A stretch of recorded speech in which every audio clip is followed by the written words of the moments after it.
Shalom in Messiah the Branch. This is March 25th, 2017. We are continuing here with part 2 of the Merkabah series written by Lois Roden, titled Chariots of Fire, which we will be covering in some detail, not completely, but in quite a bit of detail, and its meaning and relation to the 1990 message that I have talked about in former videos. Getting back, before I continue on here, I'd like to ask the attendance and blessing of the Holy Spirit over this reading, my words, and for the hearing and listening and viewing of each one that is listening to this study. In the name of the branch I pray. In our first video, I covered the significance of the Isaiah 6:3, image, first brought to view by Ben Roden in this image of his rendition of the scene that was shown to Isaiah in Isaiah chapter 6. This particular image, as again, was drawn by George Roden, who was quite a good artist, and in 1963, and was part of Ben Roden's literature on this topic, which I will also cover after Lois Roden's studies on this topic. The Merkabah, or the traveling throne, is, as I pointed out in the first version, or the first part 1 of this study, has two meanings. One pertaining to the Ark of the Covenant itself, the Merkabah, and secondly pertaining to the divine traveling throne of Ezekiel 1, or the judicial throne of Christ the Son, which is his transport, as it shows in in Psalms, speaking of the chariots of Elohim. I think it's in Psalm 68. But it has to do with the traveling throne, Ezekiel 1 throne, the wheel within the wheel, and its purpose and meaning in the plan of redemption and in the gathering of the lost tribes of Israel, which Lois Roden gets into in part 3 of this series. But also, ultimately, this image, this highly symbolic image, it is established and presented to reveal ultimately the glory of Christ, the divine glory, the Shekinah, and all of her workings, all of her movings and workings through the ages, and especially near the end of time, which is Lois Roden's focus through her various several studies on this topic. So this is what we are to keep in mind as we are going through this study: the image of the sanctuary, the image of the six-wing seraphim, or the seraph, presenting a hot coal to Isaiah, at least symbolically. I don't know if that's actually literal, but that's what it states in Isaiah 6:3, that Isaiah was given hot coals put on his tongue to purify him, in a symbolic meaning, obviously, in a vision he was given, and which was quite dramatic. And Lois Roden has came on the scene in our time to reveal the identity of this six-wing seraph, which was completely covered. Isaiah saw who it was, but he couldn't. He had no words to describe the beauty and glory of this being, so he said very little. And this image here was drawn in the time of Ben Roden, where the image of the seraph is covered by the wings. But Lois, in her literature and her revelation, revealed who was hidden behind these six wings, who was no less than the Shekinah or the divine daughter herself with the wings open in this image in the Behold Thy Mother series, and also as she reveals in her image, which is another continuing revelation of the Isaiah 6:3 image shown to Isaiah, which was beyond his words to describe.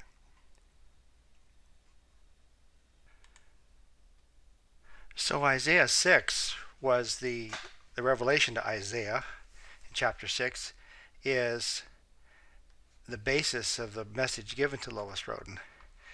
And the whole basis of her vision she was given at Feast of Tabernacles 1977 out her bedroom window one, probably around 2 in the morning, as I recall, with the myriads of other feminine angels with her as her attendants and honor guard, and just to emphasize the whole message itself, that it was time for her to move forward on it, as she had known for many years, but yet kept quiet about it, waiting for the right time. The tract we're getting into today is Chariots of Fire, Merkabah Part 2 by Lois Roden, and this one was published, copyrighted July 4th, 1983. And you can read this yourself if you want on the adventmovement.net website under the branch message LSR, and then there's a list of all of Lois Roden's main publications here. Her field letters here also, if you want to look at those, where she made comments, supportive comments of all that she taught. The contents, this one's a little shorter than part 1. I'm going to try to move through it as quickly as I can. There were some really important gems in it, and showing the mystery of the chariots, the Ark of the Covenant, the chariot of the cherubims, the seraphim, etc. At first she compares the two Merkabahs, as we covered in part 1 video. The Israeli Merkava tank, which came out in the early 80s, right about the same time the American M1 Abrams tank came out, which is on Wikipedia, of course, which looks like this, and the Merkava tank looks very similar. They're both very advanced army tanks, and Lois Roden is using these to represent the divine Merkava, or Merkabah, as we call it. So here she's showing the comparison of the Israeli Merkava tank and the Merkava, or the Merkabah, God's war chariot, much of which wasn't known in her time.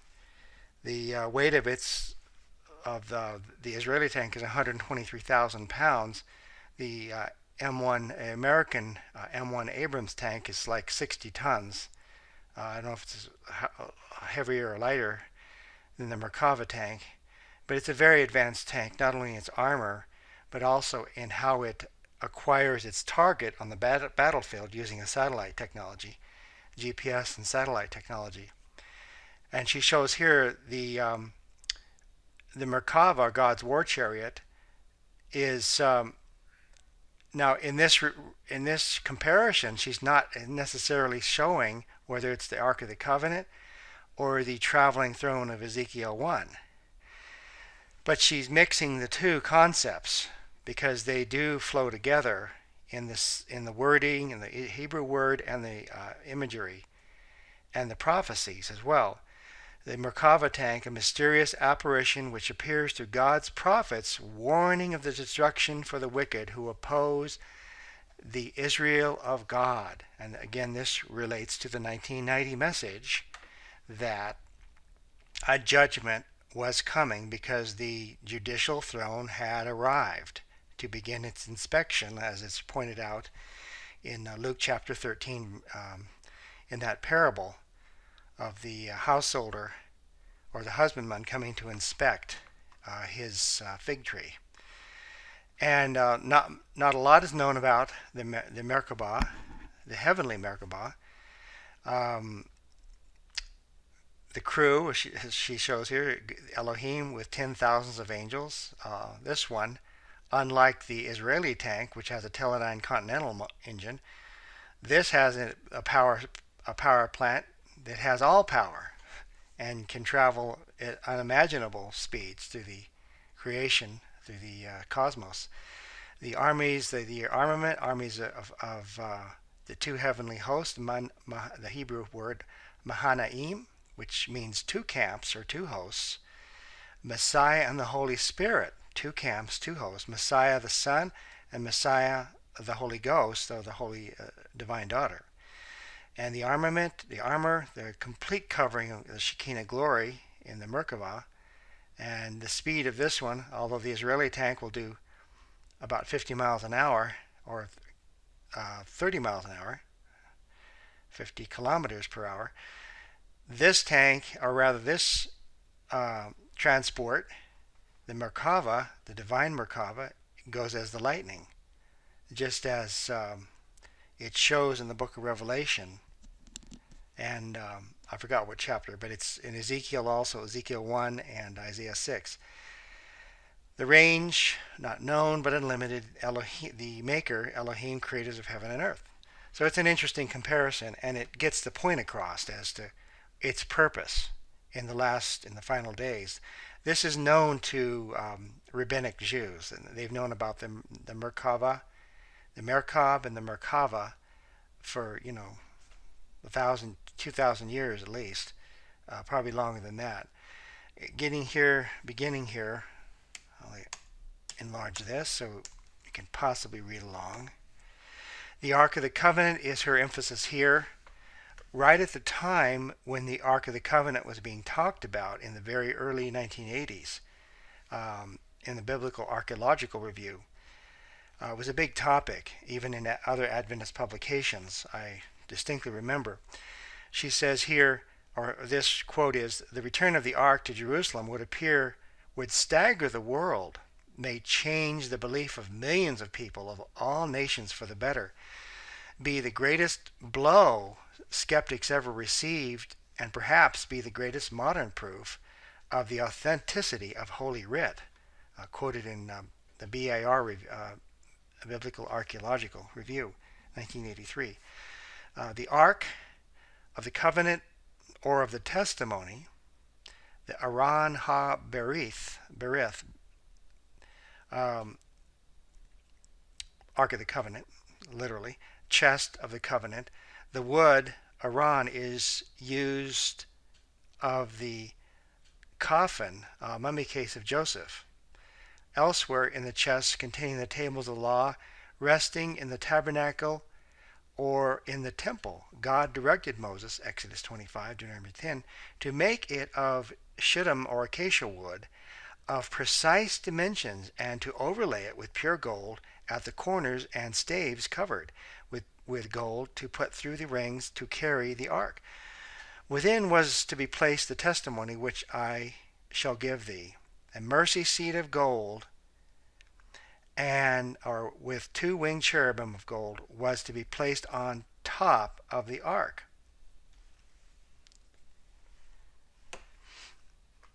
There God promised to meet and talk with Moses. The ark was made after the golden calf was destroyed at that time and was set up in the tabernacle, as Exodus 40. The ark went before Israel in the wilderness journeys to search out a resting place for them. The ark was instrumental in the crossing of Jordan on dry land under Joshua, Joshua 3, and in the capture of Jericho, Joshua 4. Joshua prayed before the ark after the defeat at Ai and after the subsequent victory at Mount Ebal, the ark being present. In the days of Eli, the ark was in the tabernacle at Shiloh, 1 Samuel 3. It was taken into battle against the Philistines and captured by them. The glory, and it had a very bad effect upon the Philistines, so its rightly considered part of God's armament, his battle tank, in a very localized small form. It was held by the Philistines until a plague convinced them that the ark was too dangerous to keep, and it was ceremoniously sent back to Beth Shemesh, the town in Israel today, Beth Shemesh.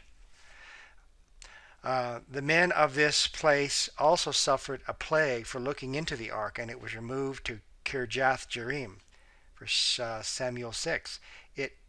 Here it was retreated with due respect, being kept in the house of Abinadab under the care of his son Eleazar. David brought the ark into Jerusalem after some misadventures, 2 Samuel, and 1 Chronicles, when Uriah said to David, "The ark and Israel and Judah abide in tents." He may have meant that the ark had been taken away by the army into the field, or merely that the ark was in a tent, just as the armies of Israel and Judah were in tents. At the time of Absalom's rebellion, Zadok and the Levites carried the ark out of Jerusalem, but David had them take it back. The priests brought the ark into Solomon's temple. There was nothing in it at this time save the 2 tables of stone which Moses put there at Horeb. Before the ark was made, Moses directed that the pot of manna be laid up before the Lord. Exodus 16, and Hebrews 9:4 says, "The golden pot that had manna and Aaron's rod that budded, and the tables of the covenant were in the ark." At some time, not necessarily throughout its existence. Jeremiah, writing after the destruction of Jerusalem by Nebuchadnezzar, prophesies that in the time to come, the ark will no longer be of significance for worship. Jeremiah 3:16. Psalm 132a speaks of the ark poetically as representing the strength of the Lord. Whether the ark was in existence at the time this psalm was written or not. Hebrews 9 uses the tabernacle and all its furnishings, including the ark, in explaining by analogy salvation by the high priest of Christ. After the destruction of the first temple, there is no evidence to what happened to the ark, but only highly speculative tradition and conjecture. Synagogues, from our earliest knowledge of them to the present, have had arks in the side wall toward Jerusalem. There in the scrolls of the law are stored behind a curtain. That's typical in all synagogues today. Her rendition of the Ark of the Covenant here shows the staves going lengthwise, but the staves actually go in the other direction, so that the ark moves. The mercy seat can move forward with its divine occupant, symbolically and literally, in the divine glory, Shekinah. It acts like an actual throne, or a throne chair. 1 Chronicles 28:18. And up here, again, this is what's considered the mercy seat, this platform here, where the divine presence is, and where we are in our prayers to go boldly before the throne of grace in the heavenly and the earthly ark. The seraphim, Isaiah sees a vision of the Lord seated on a high and lofty throne, with 6 winged seraphs hovering around him. The 6 winged seraphim have been traditionally identified as flaming angels, but this rests solely on the fanciful association of the word with the Hebrew seraph, or burn. In Isaiah 14, the winged seraph is described as the offspring of an adder, and in Numbers 21 and Deuteronomy 8, seraph serpents are said to inhabit the wilderness, just as Herodotus speaks of fiery serpents which dwell there. The scriptures afford no other Hebrew root word for the seraphim. That's the plural form with the I am ending of Isaiah 6. In the singular form, seraphim is the same as the seraph, or the serpent of Numbers 21. I won't read those verses. And Isaiah 14, speaking about the fiery flying serpent, that is the revelation of the divine glory. And there's a true and false application, of course. The fiery flying serpent, a species which springs like a dart of lightning from trees on its prey. Isaiah 30 also makes reference to the fiery flying serpents, or a serpent.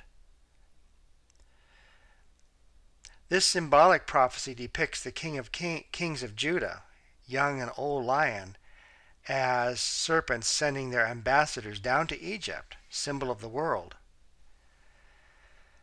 with presents for help against Assyria, symbol of Israel's enemies, against the counsel of the Lord to a people that shall not profit them.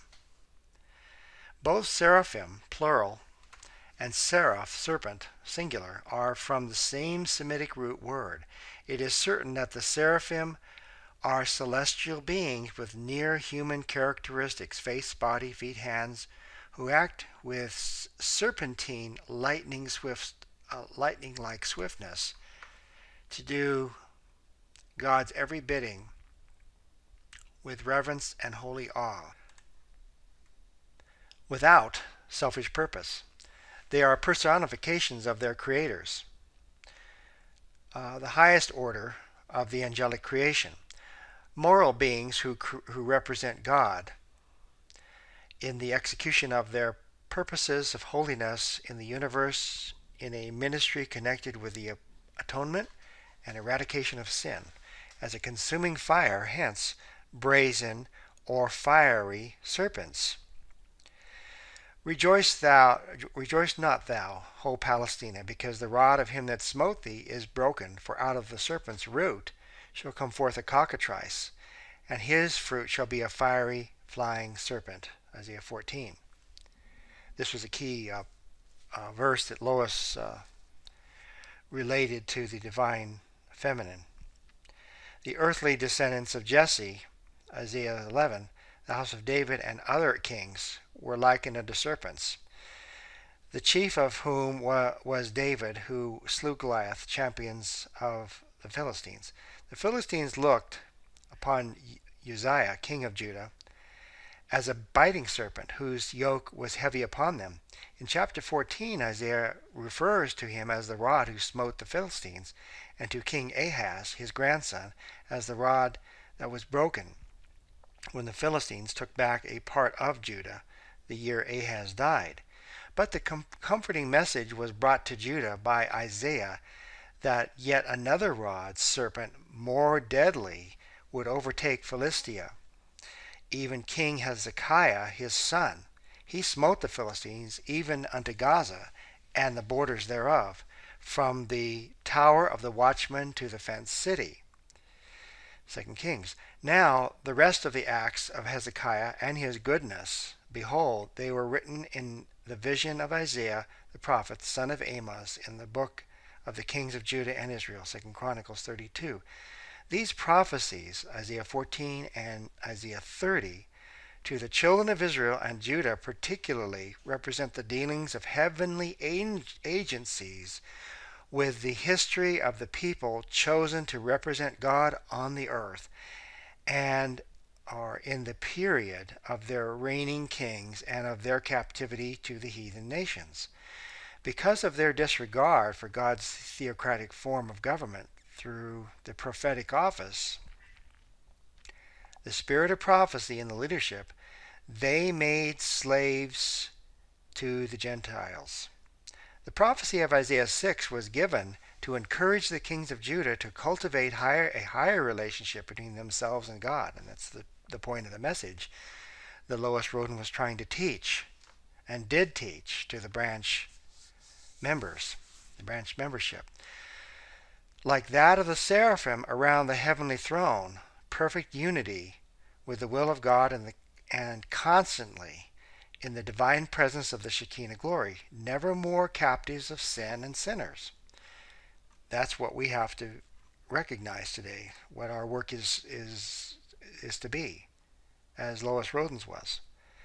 Therefore, the restoration of mankind projected in Isaiah's vision was likened to the face-to-face relationship between the creators of the universe and their created beings, Adam and Eve, the first king and queen of their earthly kingdom. That is, Isaiah saw the final restoration of the image of God. That's wonderful. Isaiah saw the final restoration of the image of God, the image of Elohim, in humanity, as was revealed in Genesis 1:26, 27, and 5:1 and 2. He also saw the translation to paradise in the Merkabah chariot, God's traveling throne, Psalm 68, by the heavenly host, whose lineage is not reckoned in the earth, as were the kings of Judah and Israel, who failed to deliver the people of God from their enemies and set up a righteous theocratic government on earth. Hosea 12:13, which I believe speaks of the David, the servant David, the beloved. A signifier. Literally speaking, the smoke from the north, Isaiah 14, speaking about the fiery flying serpent, refers to a signifier by which the army is called together. Spiritually speaking, the pillar of cloud and fire was to ancient Israel as a signifier from the north, the throne of the throne of the Almighty to assemble the people for a forward march out of Egypt, in this case spiritual Egypt, under the wings of the Shekinah glory, the cloud, a smoke from the north. The Messiah was the Shekinah glory in a cloud by day and the fire by night. That's Isaiah 4 in that prophecy. Both, though unseen, were constantly at work to guide and deliver the people from Egyptian bondage, as the Almighty used Moses and the rod of power in the prophetic office to deliver ancient Israel, as symbolized by the pillar of fire by night and the cloud by day, a signifier. Just so shall their descendants be preserved and delivered in the final restoration of the land to them. Surely the Lord will do nothing, but he reveals his secret unto his servants the prophets, Amos 3:7. And by a prophet the Lord was brought out of Egypt, and by a prophet was he preserved, Hosea 12. The prophecies of Isaiah 14 and their antitypical fulfillment in the last days, our time, when the Israel of God return to the land promised to Abraham our father. What shall one then answer the messengers of the nation? The messengers of the nation, of course, are the media, the reporters, and they have a job to do in the eyes of heaven and scripturally speaking, to tell what's going on in the development of truth ultimately and the coming of the kingdom. Now this Isaiah 14, I believe verse 31, foretells the dissolution of the whole entire Palestinian cause. I don't know when or how, but this is the prophecy of it. Because, as Isaiah 14, the next verse shows, that the Lord hath founded Zion, the branch, she, the Lord our righteousness, Jeremiah 33, our divine mother, and the poor of his people shall trust in it, or in her, as Lois used to do, transposing the masculine pronouns or the masculine reference to the feminine. The poor of the people mean those who are, as Lois used to say, poor in spirit, didn't think much of themselves, did not claim divine titles. If you're claiming divine titles, you're not poor in spirit. So this is the message for today. Lois initiated it, and we, those of us who receive it, are going to complete it. And the image here of the cloud by day in the camp of Israel, the whole idea of the fiery flying serpent was a concept that was utilized, rather counterfeited, by Vernon Howell, because he claimed to have, quote unquote, the serpent's root message. So he had to co-opt that message that Lois was teaching and applying it correctly to the divine glory of Christ and apply it to himself. So she was under a tremendous amount of spiritual attack. She handled it quite well, but there was a point where she was very badly emotionally and spiritually beaten down for about a year. The divine right.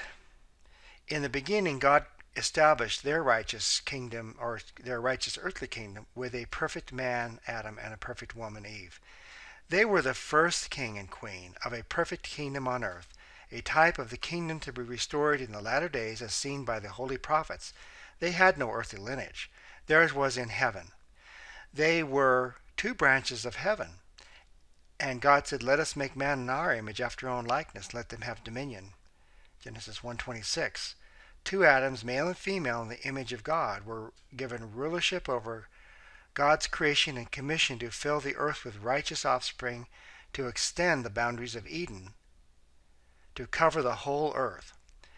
Because of sin, the divine plan was interrupted and alternate provision was made. Genesis 3:15. The promise of the coming of the Messiah, who is deity. The seed of the woman, a deliverer, king from the lineage of David, was to come to restore the divine image in humanity through the new birthing process of divine right by the power of the Spirit of God. And again, this is the lineage of David, the antitypical David we're speaking of here. Through divine right given to Adam and Eve as king and queen over the earth, their descendants inherited the system of God's rulership through the prophetic office to guide in civil rule of the people. When this system of rulership was disregarded, the people fell into idolatry and lost their rulership and were subjugated to heathen rule.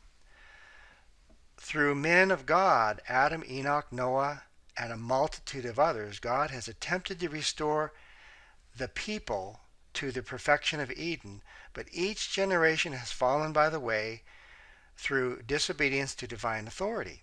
Now, in the end of the world, a final effort is being made to reconcile mankind with their creators.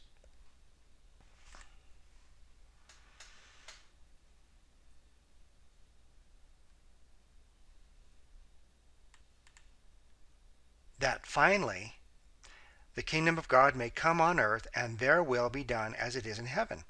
To accomplish the divine will, God sends an antitypical Adam and Eve, two Elijahs, two branches, with a message of comfort that God is coming to earth in the divine chariot, a traveling throne, the Merkabah, to judge between righteous and the wicked, and to translate the remnant who shall be left.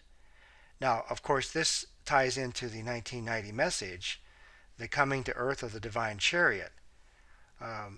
Teresa Moore was looking for this sign.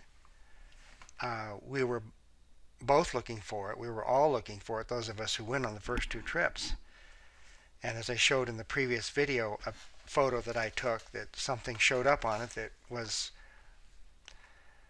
although we were hoping to see something, we weren't quite expecting that. But we received certainly a divine consolation and confirmation in that in a very interesting photo. The symbolic prophecy of Adam and Eve's creation in the image of God pictured two persons as God, perfect branches of the heavenly family, a son and daughter of God. Now here she's speaking of Christ he and Christ she, the branch he and the branch she. So she is teaching the divine daughter, the complete divine family, or with the fourth member of the Godhead. We can choose to believe this is deity, or we can choose to believe this is a fallen fellow servant among us today and his wife, and it's up to you which you're going to believe and who's going to be ultimately able to help you and redeem you and sanctify you. I choose the divine daughter, who has the power and authority and divine perfection to change us into his image and her image. We're not going to be changed into anyone's image by looking to anyone but deity, or be changed into the image of deity other than looking at deity. She says here, they prefigured two messiahs to come, the branch he and the branch she of Jeremiah 23. Adam's creation from the earth pictured God as one person, male and female, Genesis 1:26. By an operation of the Spirit, Adam slept, a symbol of the death of the Messiah to come, and another Adam was brought forth from his side, whom he called Eve, the mother of all living.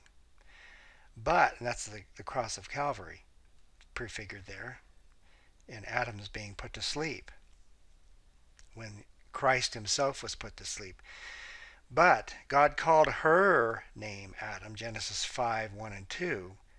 It actually said their name Adam, but it included him and her. She symbolized another Adam, female, to come like herself, who would be a personal earthly representative of God, the Holy Spirit, in whose image she was made. In order of creation, Eve was literally the second Adam, showing that at least two persons of the Godhead said, "Let us make man in our image, male and female." In his day, John the Baptist saw two persons represented in one, whom he baptized in the river Jordan, the Messiah and the Holy Spirit, in the form of a dove. Matthew 3:16. The second Adam, 1 Corinthians 15, masculine, and the second Eve, female, the Holy Spirit. This second Adam, the Messiah, promised to send another second Adam in his name, same name, even another comforter, the Holy Spirit feminine, John 14:16, who should reveal all truth about the Godhead. On the day of the Pentecost, she came to enlighten the minds of the disciples about all the sayings of the Messiah and give them wonderful power to proclaim it to the ends of the earth unto this day. Isaiah 11 is a prophecy of the Messiah, whose new name is the branch, and who shall come in the latter days to build the temple in Jerusalem. Zechariah 6:12. Revelation 3:12 and 2:17 shows the Messiah has a new title in the time of the end. And her image here, utilizing Ben Roden's artwork, two branches of heaven, Adam and Eve, two Adams, male and female, created he them, and called their name Adam. And this image shows the Creator in creation, bringing forth Adam and Eve, and then in the recreation, the revelation of the divine Son and the divine daughter.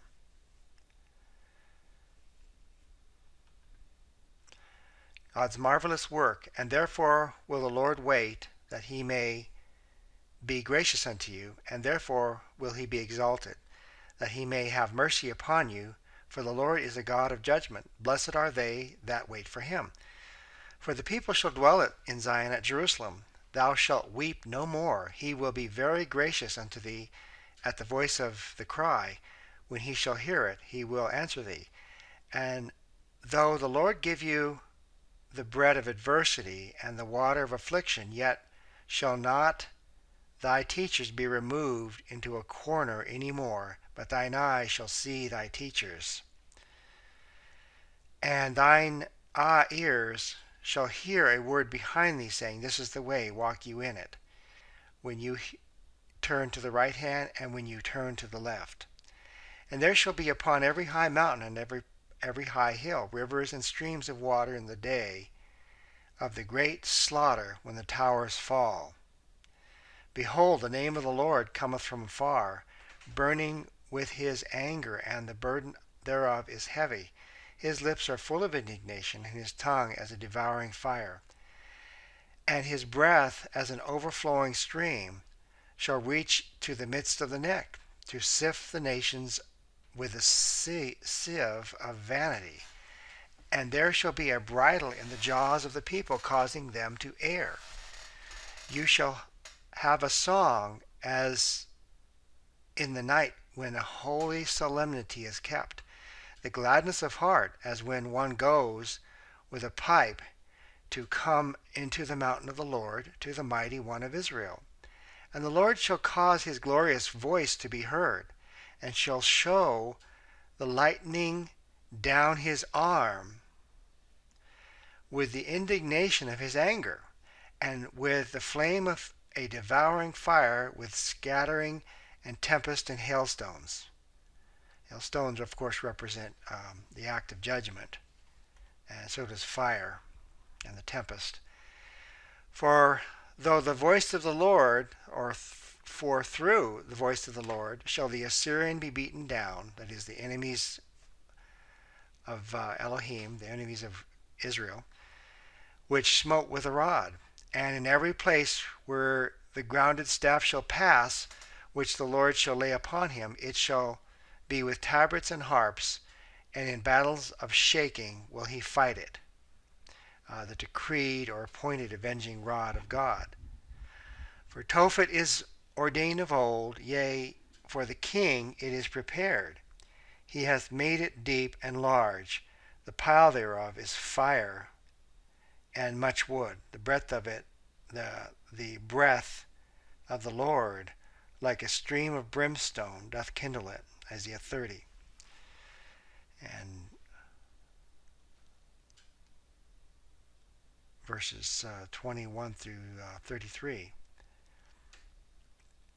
We're getting near the end here. This where she speaks about the work of Ellen White and her history and her place in beginning to reveal even in her time, the image of the divine feminine, as stated here, as Lois Roden quoted from Kit Watts and the periodicals, librarian of Andrews University.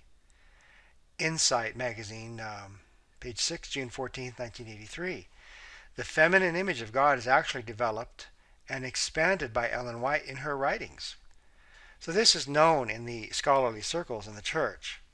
We had Linda and I have had a Adventist PhD tell us, yes, the divine, there is a divine feminine, plain and simple, and the Holy Spirit is that divine feminine, and the Holy Ghost. She concludes her study here with selections from Ellen G. White on Isaiah 6. Isaiah's experience represents the last day church. The vision given to Isaiah represents the condition of God's people in the last days. And indeed, as Isaiah felt about himself, that he was unworthy. And that's how we should feel. In not only dealing with this topic, but when the day comes when we will actually see her, the divine daughter. They are privileged to see by faith the work that is going forward in the heavenly sanctuary. But if they, like Isaiah, will receive the impression the Lord designs, shall be made upon the heart, if they will humble their souls before God, there is hope for them. Isaiah had a powerful, or rather a wonderful view of God's glory. He saw the manifestation of God's power after beholding his majesty. A message came to him to go and to do a certain work. He felt wholly unworthy for the work when the glory of the Lord of hosts was revealed to him. When he beheld the inexpressible majesty of God, he said, I am undone, because I am a man of unclean lips and dwell in the midst of a people of unclean lips. For mine eyes have seen the King, the Lord of hosts. Now this is the King we're talking about, everyone. The antitypical David. And she was revealed to Isaiah.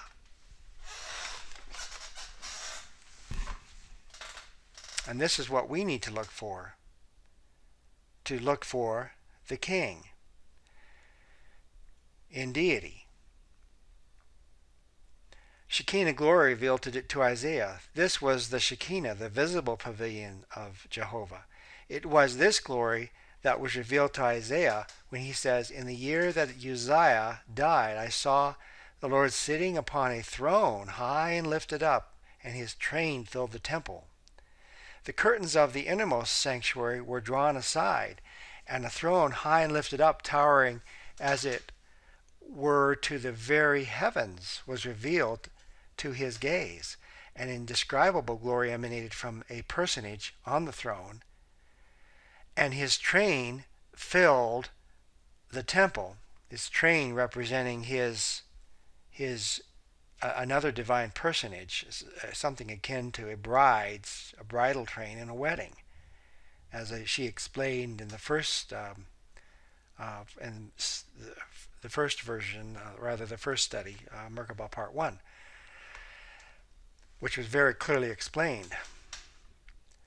And his train filled the temple. Anyone who viewed and witnessed, at least on television, the wedding of Prince Charles and Princess Diana in 1981, the image from the back of the church up high showed her bridal, the train of her bridal dress flowing far behind her. It was quite an amazing image. It would be easy to find online, both in video and as a photo. So when it says there's a train filled the temple, we're not talking about a locomotive engine train. We're talking about a image of the divine wedding that Isaiah was given a glimpse of. The curtains of the innermost sanctuary were drawn aside, and a throne high and lifted up, towering as it were to the very heavens, was revealed to his gaze. And indescribable glory emanated from the personage on the throne, and his train filled the temple, as his glory will finally fill the earth. Cherubim were on either side of the mercy seat as guards round the great King, and they glowed with the glory that enshrouded them from the presence of God, while he listened to the song of the angels as they cried, Holy, holy, holy is the Lord of hosts. The whole earth is full of his glory. The glory of the infinite power and the unsurpassed majesty of the Lord passed before his vision and was impressed upon his soul.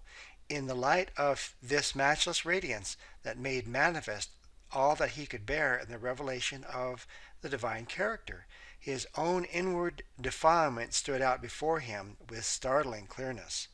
His very words seemed vile to him.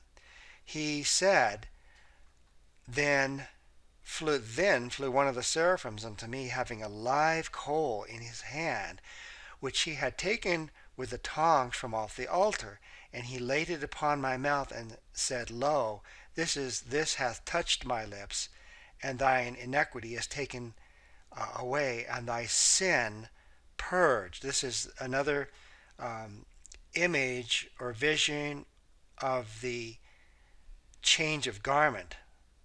It was given to Isaiah, but this is what we are to be looking for. Our change of garment of Zechariah 3, of Joshua and the angel. Angels fully satisfied to glorify God. The seraphim before the throne are so filled with reverential awe in beholding the glory of God that they do do not for an instant look upon themselves with self-complacency or in admiration of themselves or one another. That's the problem today in this movement and in all three sections of the Advent movement. Their praise and glory are for the Lord of hosts, who is high and lifted up, and the glory of whose train fills the temple. As they see the future, when the whole earth shall be filled with his glory, the triumphant song of praise is echoed from one to another in melodious chant. Holy, holy, holy is the Lord of hosts. In bearing his image, in doing his service and worshiping him,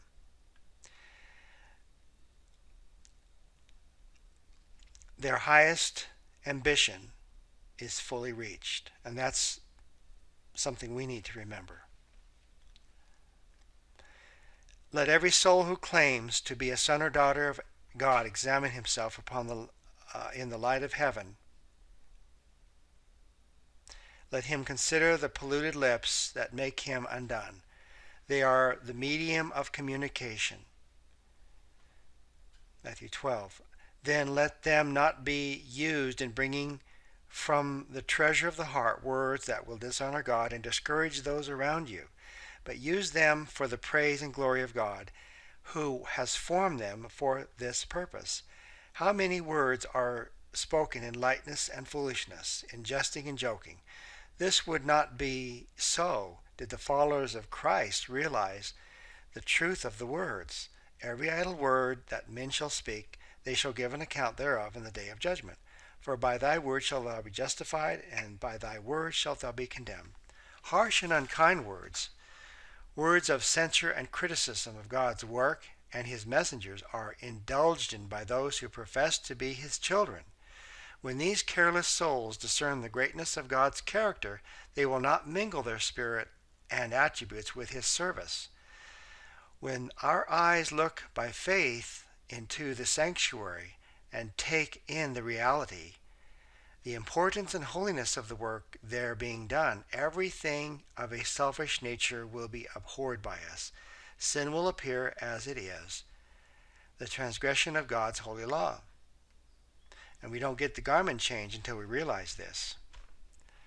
Isaiah had a message from God, from the God of heaven, to give to the backsliding people of Israel, and he gave them this message. He knew that elements he knew what elements he had to deal with. He knew the stubbornness and perversity of the heart and how hard it would be to make any impression upon them.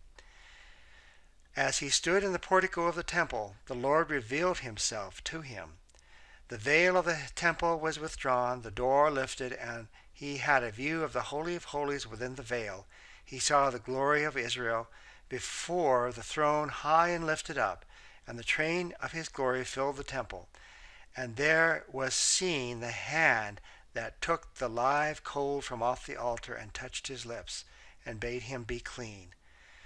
Then he was ready to go with the message, and he said, "Send me," for he knew that the Spirit of God would be with the message. To those who are engaged in the work of God, in the conversion of souls, it would seem as though it was impossible to reach the obdurate heart. This is how Isaiah felt. But when he saw that there was a God above the cherubim, and that they were ready to work with God, he was ready to carry the message. The live coal is symbolical of purification. If it touches the lips, no impure word will fall from them. The live coal also symbolizes the potency of the efforts of the servants of the Lord. God hates all coldness, commonness, and cheap efforts. Those who labor acceptably in his cause must be men who pray fervently and whose works are wrought in God, and they will never have a cause to be ashamed of their record. And that's a quote from Ellen White under her comments in the commentary, SDA commentary, or the commentary Bible under Isaiah 6. And she concludes here again with the view of Elijah being taken up in the fiery chariot into heaven. He wasn't just taken up as a person without a proper vehicle to transport him. As Christ himself was lifted up and disappeared into a cloud, and we are not shown what was in the cloud, but the Merkabah throne was in the cloud, or above the clouds, and that's where he was taken up into.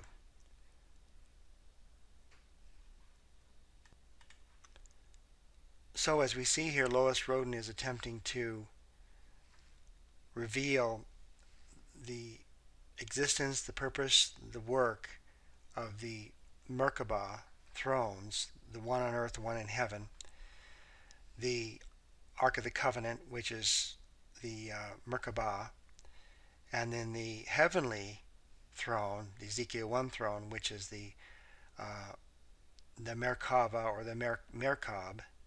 I believe in the Hebrew they call it the Merkab when referring to the heavenly one. That is the judgment throne or the judicial throne of Christ, which when it comes, as she said here in the beginning of this, a mysterious apparition which appears to God's prophets, warning of the destruction for the wicked who oppose the Israel of God.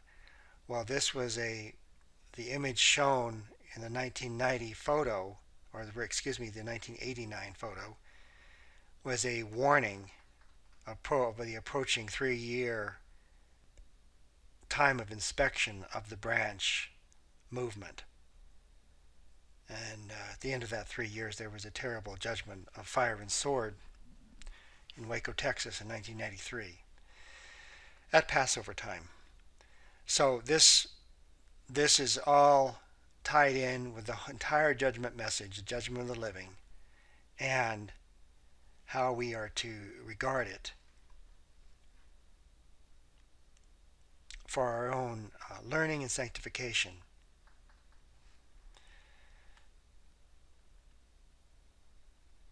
I will conclude here as part 2 of Chariots of Fire, and pick up in part 3 in Lois Roden's study. That part 3 was published in 1984. Thank you for your attention, and study to show yourself approved, rightly dividing the word of truth, and hold fast to that which is good. Shalom.